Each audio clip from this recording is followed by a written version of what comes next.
un año que viene y otro que se va. Así decía una preciosa canción que cantábamos cuando yo era niño. Ya que estamos, tú y yo, al final del 2024 y el comienzo del 2025.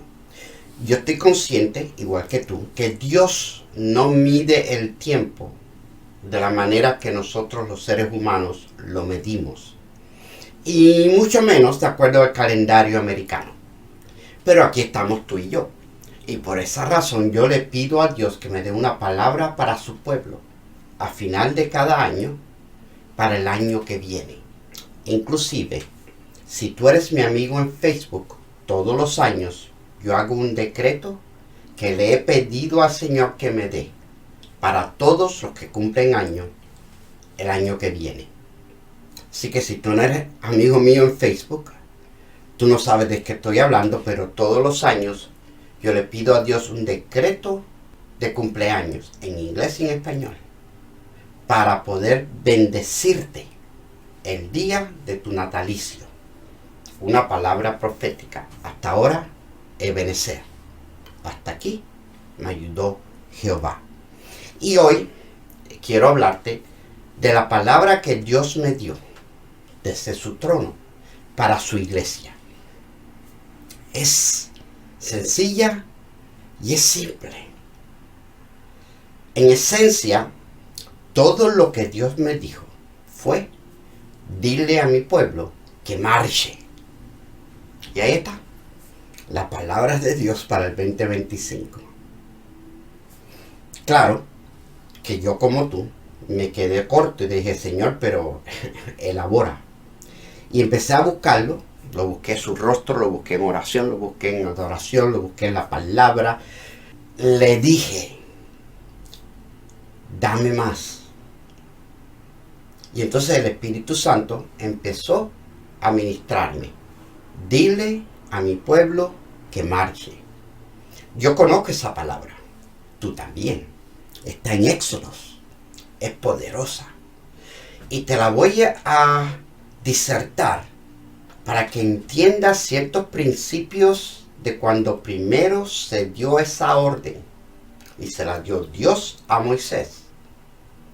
Y te voy a disertar ciertos principios que van a aplicar a ti y a mí en el año que entra. Pero antes, por favor, bendíceme haciendo esto.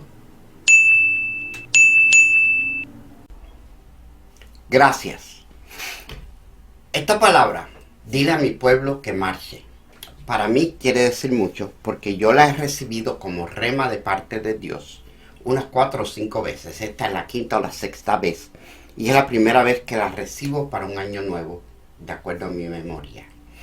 Pero la primera vez, nosotros como iglesia habíamos pasado una tremenda crisis. El hombre que era nuestro pastor trató de robarse el templo. Él fue y le cambió los candados al templo y nadie tenía acceso. Y estaba tratando de venderlo para entonces con la venta retirarse a Puerto Rico, porque no tenía suficiente dinero en su retiro para vivir cómodo. Lo confrontamos. Yo estaba al frente del grupo que lo confrontó. Usted no se puede quedar con el templo no es suyo, el templo le pertenece a la iglesia.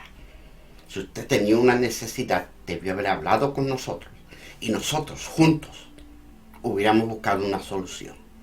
Bueno, corta la historia, se propagó que yo dividí la iglesia, pero eso no es cierto. Yo lo que hice fue salvarle el templo a la iglesia y la iglesia me pidió que me quedara como pastor. Era un tiempo de confusión, un tiempo de angustia, un tiempo de encontrarte con ti mismo, con sentimientos y llamados. Yo no quería ser pastor, nunca lo quise ser. Pero Dios provocó una situación donde el pastorado me llevó al apostolado y a viajar las naciones como profeta. En contra de mi voluntad. Bien claro dijo Jesús, que hoy tú te ciñes tu cinturón, pero llega un momento donde Dios ciñe tu cinturón y te lleva aún a donde tú no quieres ir. Y tiene que hablar con muerte, porque hay que morir al yo para que el Cristo en ti fluya, viva, se manifieste. Estábamos en ese periodo de transición, de confusión, que nuestro pastor nos trató de traicionar, de robarnos el templo, nos fuimos en la calle por un tiempo y ahora estamos aquí y hay algunos hermanos que están diciendo quién va a ser el pastor y hay otros que están diciendo yo quiero a Roberto y Roberto está diciendo yo no quiero ser pastor. Pero entonces Dios trajo una palabra, una enseñanza por un siervo que todavía está con nosotros, Carlos Oquendo, y la palabra era: ¿por qué clama el pueblo a mí? Dile al pueblo que marche. Y esa palabra se hizo un rema en mi vida. Y a pesar de que yo no sabía para dónde íbamos, cómo íbamos a llegar, yo me encontraba, como dice el dicho, entre la espada y la pared. Moisés se encontró entre el Mar Rojo y los egipcios que venían a matarlo. ¿Y qué hago? Dile al pueblo que marche. Y a mí esa palabra me llegó, la medité, la recibí. Y después en casa también el Señor me empezó a ministrar que la marcha de por sí no es física. El pueblo no podía marchar. Había un mar frente y había un enemigo atrás y de contra Dios mismo había puesto un pilar de fuego entre el pueblo y los egipcios. Así que aunque el pueblo hubiera querido retroceder, no podía, hay un pilar de fuego. Para atrás, ni para coger impulso, te quemas. Y para adelante es imposible. ¿Y cómo marcho? En el Espíritu. Porque Dios está buscando a aquellos que marchan en espíritu y en verdad. Marcha en espíritu y en verdad. En tu espíritu, en tu mente, en tu corazón, en tu persona. En tus meditaciones, en lo que tú manifiestas, en lo que vives, en lo que hablas. Tus palabras tienen mucho poder. Marcha. No te pares enfrente del Mar Rojo. Dios dice, marcha. Los enemigos no te van a alcanzar. Dios ha puesto un pilar de fuego atrás de ti. Marcha. Empieza a marchar en tu espíritu y eventualmente Dios abre el Mar Rojo. Eso es lo primero que quiero ministrarte. El Señor me dijo, dile a mi pueblo, marcha. Te voy a confesar que siendo yo como soy, no me quedé conforme y me puse a buscar más de Dios y le dije, no, tú tienes que darme un poquito más. Eso no es suficiente. Y Dios me llevó a esto que te voy a ministrar en el día de hoy, lo de la marcha con Moisés y unas cositas más. Y después me dio otra parte de lo que es su palabra para ti y para mí, para su iglesia 2025. La primera parte es, dile al pueblo que marche. Ya te ministré de dónde viene esa palabra bíblicamente. Lo próximo que Dios le dice a Moisés es que tú tienes en tu mano. Y Moisés mira y es la vara. Y entonces Dios le da instrucciones de qué hacer con el talento, con el don que Dios ha puesto en Moisés. Tú tienes una vara, no es la de Moisés. Tú no puedes hacer nada con la vara de Moisés, ni Moisés con la tuya. Tú tienes la tuya, yo tengo la mía. Un talento, un don, una fe, un bautismo, una experiencia que es mía única. Y Dios le dice, ¿qué tienes tú? ¿Qué tienes en tu mano? Y dice, levántala. Levántala. Mira, la unción rompe el yugo, dice la Biblia.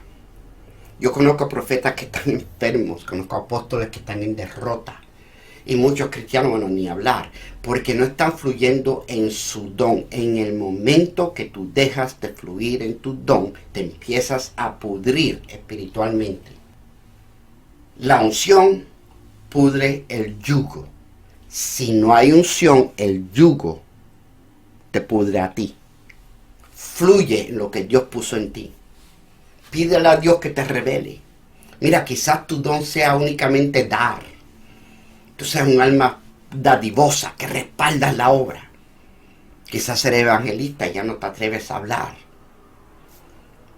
Pídele a Dios que haga paso en el mar, así como abrió el mar rojo, que te lo abra a ti, para que tú pases en seco. El pueblo pasó en seco, pero dice la Biblia que le tomó a Dios toda una noche enviando un viento para poder secar el camino en que iba a caminar su pueblo. En el tanto, yo me imagino que había un poco de terror en el pueblo. Atrás hay una columna de fuego. Nunca lo habían visto.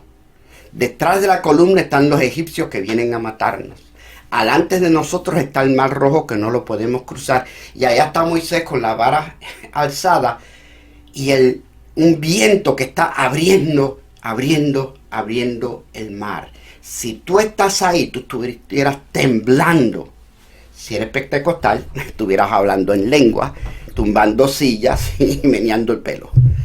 Porque eso es lo que los pentecostales hacemos cuando vemos la columna de fuego y cuando sopla un viento recio. Amén. Bendito Dios. Si no, no te preocupes.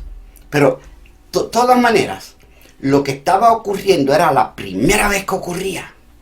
Y el pueblo de Dios estaba aterrorizado.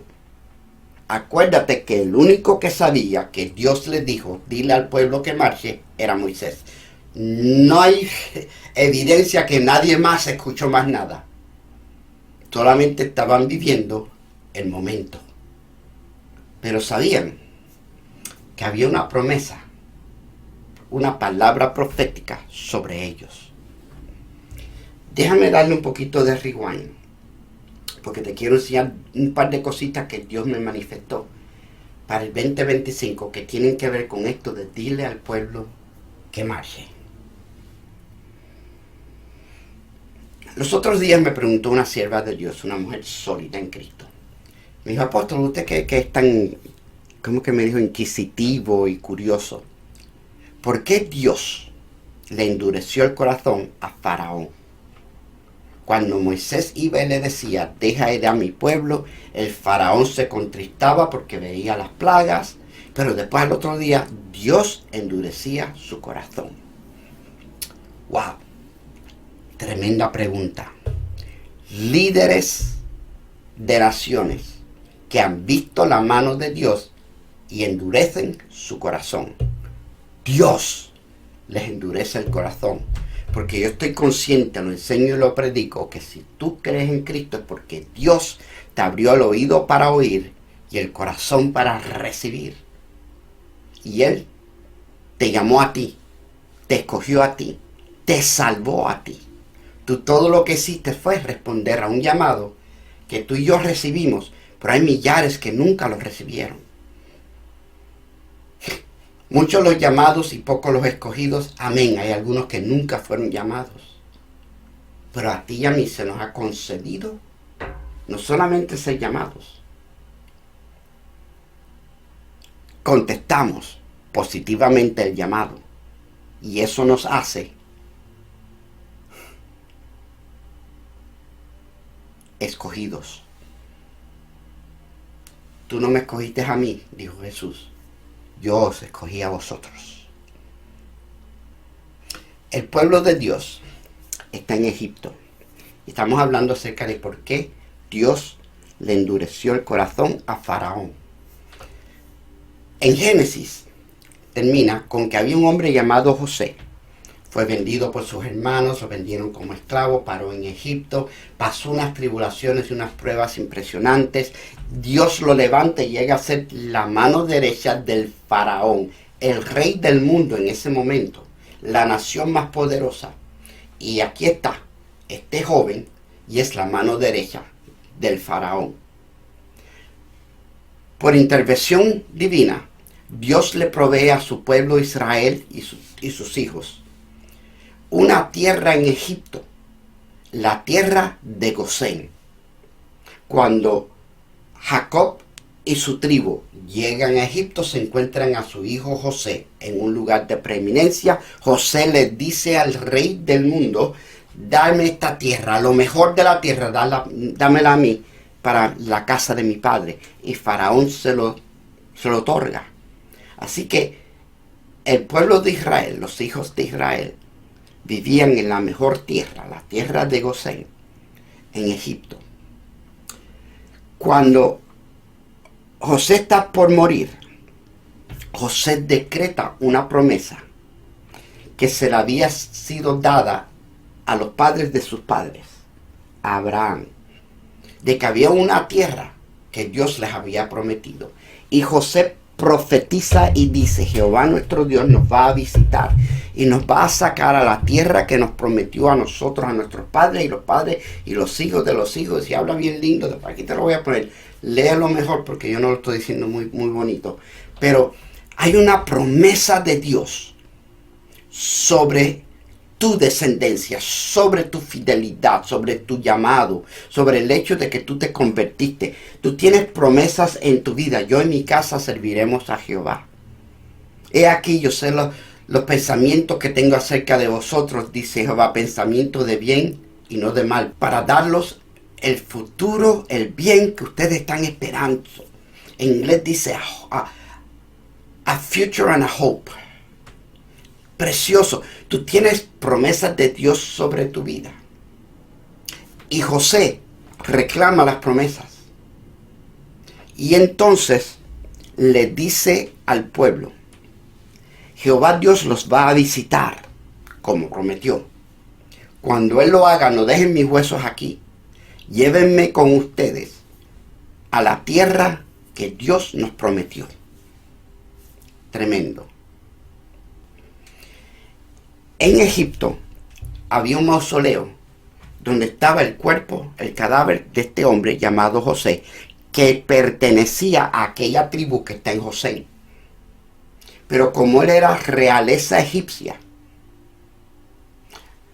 lo pusieron en un lugar de prominencia, no en una pirámide ni en una tumba típica egipcia, sino en algo específico que crearon para José, porque había una promesa de que ese cadáver no se iba a quedar ahí, que cuando se cumpliera la promesa, aún los muertos serían llevados a la tierra prometida.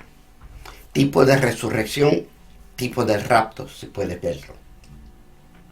O sea que en todo Egipto estaban las tumbas de los egipcios, las tumbas de los reyes, los faraones, me imagino que las pirámides, en mi película yo le pongo las pirámides. Pero entonces había este sitio como un mausoleo, y fueron los judíos los que inventaron los mausoleos, esas casitas que tú ves en los cementerios. Ese es el concepto de ellos, porque ellos no entierran de por sí bajo la tierra, entierran en cuevas. Y si tienes plata, te hacen como una casita, y ahí ponen toda la familia. Una costumbre, nada que ver con Dios, Espíritu Santo, nada, es una costumbre judía. Creo que de ahí viene. Y me imagino que el primer mausoleo lo hicieron los egipcios para el cuerpo de José, esperando la promesa de que el Dios de esta gente venía a visitarlos y los iba a sacar de Egipto a una tierra que Él les prometió a ellos. O sea que la tierra de ellos no era Egipto, no era aquí. Dios nunca prometió a su pueblo algo de abundancia, de poder, de nada aquí. Aquí no tenemos ciudad permanente, sino que buscamos la porvenir. Nuestra ciudadanía es en los cielos, no en la tierra. Y yo soy ciudadano americano y orgulloso de ser cubano y enamorado de Puerto Rico. Pero mi ciudadanía es el reino de Dios. Yo tengo un Salvador y un Señor, un presidente que se llama Jesús. Y mi bandera está hecha de madera. Y es bandera ensangrentada. Porque mi Señor murió por mí. Él no exigió que yo muriera por Él, como hacen todos los gobiernos de la tierra, que mandan a nuestros hijos a morir por su bandera y su plata.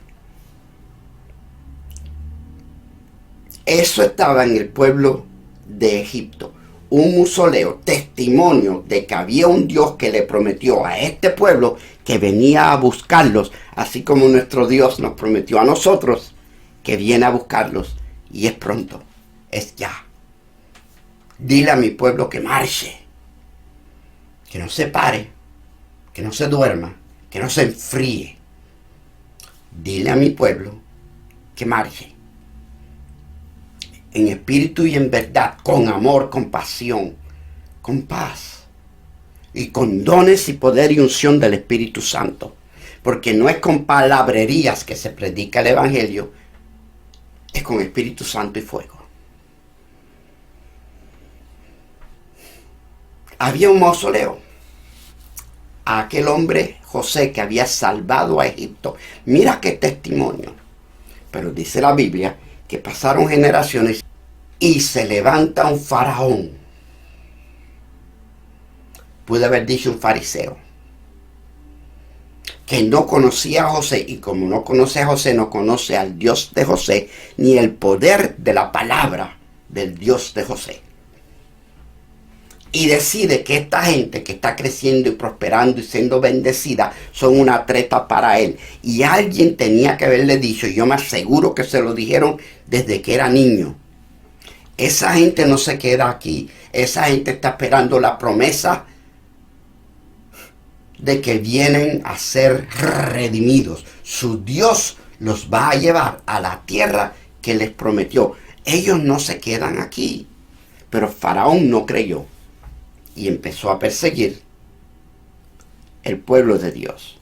Cuando Faraón hace eso, Faraón está persiguiendo la palabra, el espíritu profético, la integridad de nuestro Dios, y se hace enemigo de Dios.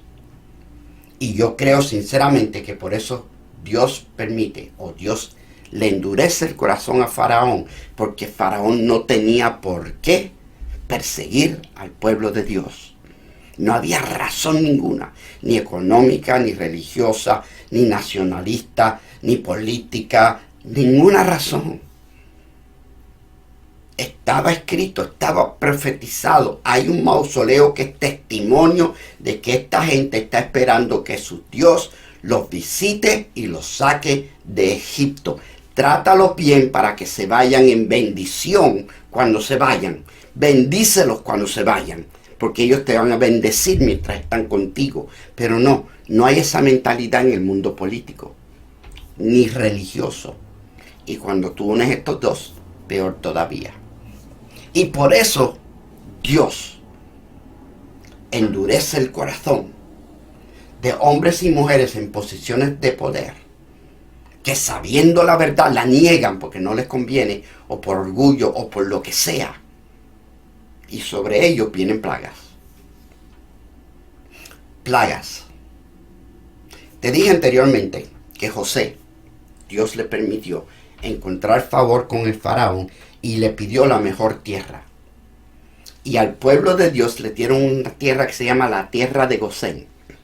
Y lo interesante es que cuando las plagas tocaban a Egipto, porque Faraón obstinadamente decía, yo no los dejo ir. Cuando veía la plaga, se atemorizaba y decía, váyanse mañana. Al otro día se levantaba y Dios no permitía que los dejara ir. Porque Dios estaba tratando con ese corazón sucio. Ahora, en la tierra de Gosén, mientras en Egipto había plaga, en la tierra de Gosén no había plagas. Léelo, está en la Biblia, esto es bello. El que habita al abrigo del Altísimo morará bajo la sombra del Omnipotente. Diré a Jehová, esperanza mía y castillo mío, mi Dios, en quien confiaré. En nuestro mundo, en nuestra existencia, no hay plaga. Pero esto es interesante. Nosotros estamos en el reino. Busca primeramente el reino de Dios y su justicia, y todas estas cosas te serán dadas por añadidura. Tremendo. En el mundo hay plaga. Pero fíjate que esta es una verdad que nadie puede negar. Mientras en Egipto hay una plaga de moscas, acá no hay plaga, pero hay moscas. Y se te meten y te molestan. Cuando en Egipto hay una plaga de piojos, acá no hay plaga, pero hay piojos. Hay perros, hay gatos, hay ganado. A veces el niño llega de la escuela rascándose la cabeza. Me hablo de piojos y me da picazón. Si digo pulgas, ni hablar. Allá hay plagas, pero aquí también hay piojos. Allá hay plagas, pero aquí también hay COVID. Allá hay plagas, pero aquí también hay flu, y hay catarro y hay cáncer. Aquí no hay plaga, pero lo que allá es plaga, aquí también se manifiesta. Nada que ver con tu fidelidad a Dios, tiene que ver con el planeta en que vivimos. Nosotros estamos bajo, yo le llamo un domo, una burbuja de protección divina de acuerdo a nuestra fidelidad. Porque lo que tú siembras, tú cosechas. Y después otro día hablaremos de fidelidad, porque hay fidelidad no solamente a Dios, hay fidelidad a tu propio cuerpo, a tu sistema digestivo, a tu mente, tu educarte, tu mantener tu mente activa. Hay fidelidad en tantos niveles a tu economía.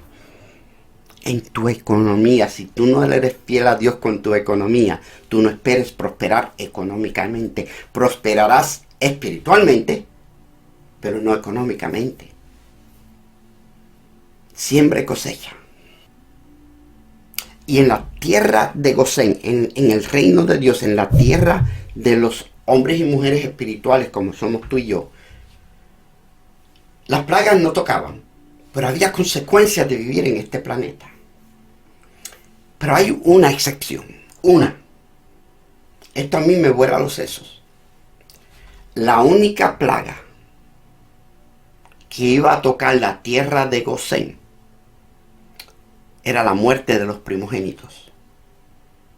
Y Dios les dice a su pueblo, en tierra de Gosén, no se lo dijo a los egipcios, nos lo dijo a nosotros. Busquen un corderito y pongan la sangre del cordero en la puerta de su habitación. De ahí es donde los católicos yo creo que sacaron el persignarte. Porque tú pones la sangre arriba y en los dos lados la sangre cae, crea una cruz y ahí es donde está el bendito persignarte. Eso no es necesario. Si tú lo haces, Dios te bendiga. No tiene poder ninguno. Lo único que tiene poder es creer que la sangre de Cristo en la puerta de tu existencia te protege de la muerte que hay allá afuera. Y la muerte, el ángel de la muerte, no solamente pasó por Egipto, pasó por Gosén. Y solamente aquellos que obedecieron las instrucciones, que agarraron un corderito y lo sacrificaron y comieron pan sin levadura y hierbas bitter, agrias. Solamente esos tuvieron la experiencia de que el juicio les pasó por el frente y no los tocó.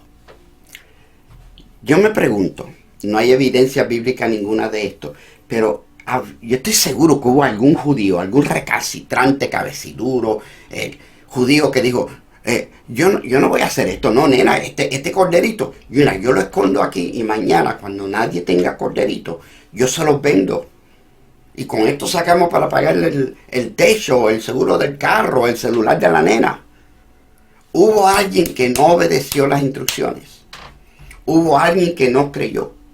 La Biblia no lo dice, pero existe la posibilidad, porque yo he sido pastor por muchos años, de que hubo uno que pensó que tenía una idea mejor, que podía esperar, que no tenía que sacrificar lo de él, que podía sacarle ganancia de algún modo o manera. Y sobre esa casa, el ángel de la muerte no pasó, sino que entró. Yo estaba meditando en esto y me puse un poco triste. La muerte de todo primogénito. Si en mi casa pasara el ángel de la muerte y eliminara a todo primogénito, yo perdería primero que nada a mi esposa, porque ella es la primogénita, a mi hermano mayor, mi único hermano, a mi hijo Marcos, a mi nieta Caitlin, a la madre de mis nietos, la esposa de Marcos, Leslie, porque ella es primogénita, mi hermano y su esposa Mari, que es primogénita, morirían, y mi sobrina Melanie quedaría totalmente sola. Sería un desastre familiar, emocional, increíble. Eso es lo que sucedió en Egipto. Pero en Gosén, en la tierra de Dios, en la iglesia, no tiene que suceder si la iglesia es obediente a los mandamientos de Jehová. Y sus mandamientos no nos son gravosos. 2 mandamientos.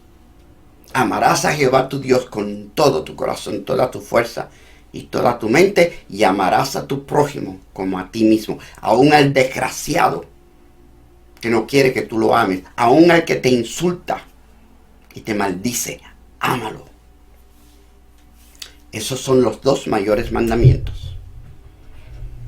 Esa es la sangre del Cordero sobre tu existencia, tu corazón, tu alma, tu mente, tu espíritu. Porque amarás a Jehová tu Dios con todo tu corazón, toda tu alma y todo tu espíritu. Tú necesitas que tu corazón, tu alma, tu fuerza, tu esencia, tu persona, tu identidad estén todas detrás de la sangre del Cordero.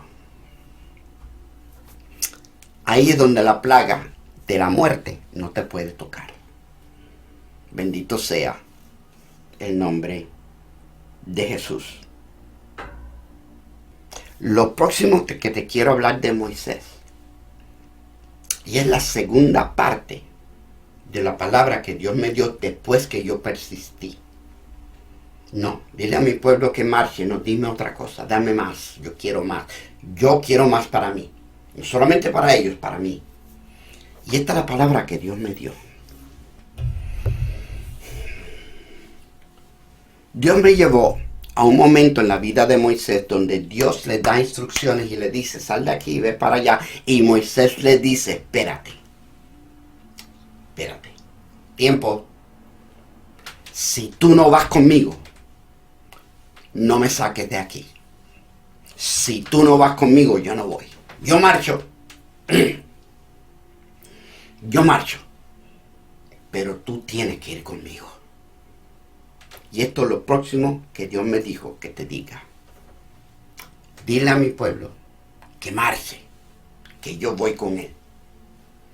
Dios va contigo. Está prometido, nunca te dejaré ni te desampararé, sino que estaré contigo siempre hasta el fin del siglo. Y estamos prácticamente al fin del siglo. Jehová es mi sombra a mi mano derecha. Él es escudo alrededor de mí, mi gloria, y el que levanta mi cabeza.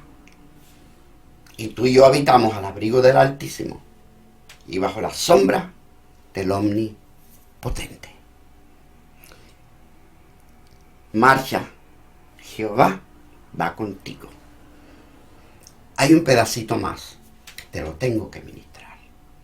Y esto a mí siempre me ha encantado. Y hay otra marcha, muy famosa, que es la marcha del pueblo de Dios alrededor de Jericó. Yo no te voy a hablar de la marcha de Jericó, te voy a hablar de lo que sucedió antes de la marcha. Porque si vamos a marchar, vamos a prepararnos para marchar. Yo quiero que tú marches. Jehová tu Dios va contigo. Tú vas a tener victoria. Y esto es lo que Dios me ministró y te lo quiero presentar a ti. En Josué, ellos llegan al mar, al río Jordán. Dios les dice, van a marchar mañana, van a entrar en esa tierra, la van a conquistar. Los sacerdotes y Josué le dicen al pueblo, 2000 pasos de atrás del arca. Los sacerdotes agarran el arca, entran en el río Jordán, y dice la Biblia que cuando ellos iban entrando en el río Jordán, sus pies se mojaron porque estaba acrecentido, había sido tiempo de lluvia. Pero mientras ellos iban caminando y entrando, el río se seca, el río para. La santidad de Jehová, los sacerdotes cargando la santidad de Jehová, hacen que el agua se detenga. Y se paran en el río, aguantando el arca. Y Dios seca el río. Y entonces las tropas empiezan a pasar. Esto no es necesariamente lo que Dios me dijo que te enseñe, pero te voy a enseñar esto primero. Un detalle bien interesante. Los sacerdotes se mojaron los pies cargando la santidad de Jehová, el arca, la presencia de Dios. Tus ancianos, tus pastores, tus apóstoles, tus profetas, los evangelistas, el diácono, el obispo, el anciano en la iglesia. Y entran al río, sus pies se mojan, y como sus pies estaban mojados cuando entraron en el río, ahora están empangados. Sus pies están sucios. Y él está aquí aguantando el arca y el sol secando el río para que el pueblo pueda, el ejército, pase en seco. Y ellos aguantando el arca con toda aquella vestimenta y el sol dándole y las patitas le empiezan a temblar y están aguantando el arca. Y cuando el ejército pasa en seco y los pies del ejército están sucios con el polvo normal de cuando una persona camina con sandalias. Pero cuando ellos miran a su pastor y a su apóstol y al evangelista y al profeta y ven a un hombre que está sudado, que tiene los pies sucios y que está tambaleando. Si no miran al arca, menosprecian al siervo. Si no miran al arca, menosprecian al siervo. Porque ese siervo está sudado, tambaleando, con los pies sucios, porque agarró la santidad de Jehová y te abrió camino a ti. A ti. Y es injusto que después que tus padres y madres espirituales te hayan abierto camino, tú mires sus pies y los veas sucios. No es justo. Te abrieron el río para que tú cruces al otro lado. Y esta es la parte que te quiero ministrar porque es la parte que Dios me dijo que te ministrara. Cuando llegan al otro lado Dios le dice a Josué: circuncídame a todos los que cruzaron, porque ellos no han sido circuncidados. Y si tú conoces la teología bíblica, tú sabes que un incircunciso es un sucio. Un incircunciso es un sucio. Pero Dios le abrió camino a un pueblo, un ejército incircunciso, que entrara a la tierra prometida a conquistar la promesa de Dios. Y le dice a Josué: la circuncisión es al otro lado. Tú entras a conquistar, Dios te circuncisa, te limpia. No esperes estar limpio para entonces servir a Jehová. Límpiate sirviendo a Jehová, porque la unción rompe el yugo, pudre el yugo. La unción te hace libre. Fluye en el don que Dios te ha dado. Marcha. Jehová va contigo. No estoy listo, nadie nunca está listo. Yo te estoy predicando a ti, yo nunca he estado listo. Esto no es por listo, esto es por unción de Dios y gracia divina. La circuncisión ocurre al otro lado. Cualquiera de esos soldados que estaban marchando y maljuzgó al sacerdote que estaba aguantando el arca, yo te garantizo que nunca llegó a nada. Aquel que miró el sacerdote y dio gracias a Dios de que alguien cargó el peso y se ensució los pies y sudó la gota gorda para que yo, incircunciso, pueda llegar al otro lado. Todo aquel fue circuncidado y fue un vencedor, un victorioso, un hombre o una mujer de conquista. Porque Dios mira el corazón, no la doctrina, no la vestimenta, no el intelecto, el corazón. Marcha. No te detengas a quejarte, no te detengas a ver las plagas, no te detengas por nada. Marcha, no te adrementes, no dudes, no dejes de creer. Marcha, Jehová tu Dios va contigo. Estás sucio, flojo, débil, frío. La bendición, la limpieza sucede al otro lado. No te limpies antes de marchar, límpiate en la marcha. Dios te limpia en la marcha. Su santidad abre el camino para que tú llegues al otro lado. No tu santidad, ni la de los apóstoles y profetas y maestros y pastores ni evangelistas. Es la santidad de Dios. Aquellos hombres humanos, el arca, presencia de Dios. Aquel ejército, incircunciso, pero conquistó la tierra prometida. Iglesia 2025, Dios te dice, marcha, yo voy contigo. Bendito sea el dulce nombre de Jesús. Bien, amado, hasta aquí esta palabra del día de hoy. Confiado que fue de bendición para tu vida y que Dios te habló. Y ahora me despido como de costumbre, deseándote lo mejor que un ser humano le puede desear a su prójimo. Mi hermano, mi hermana, que Dios te bendiga. Chao.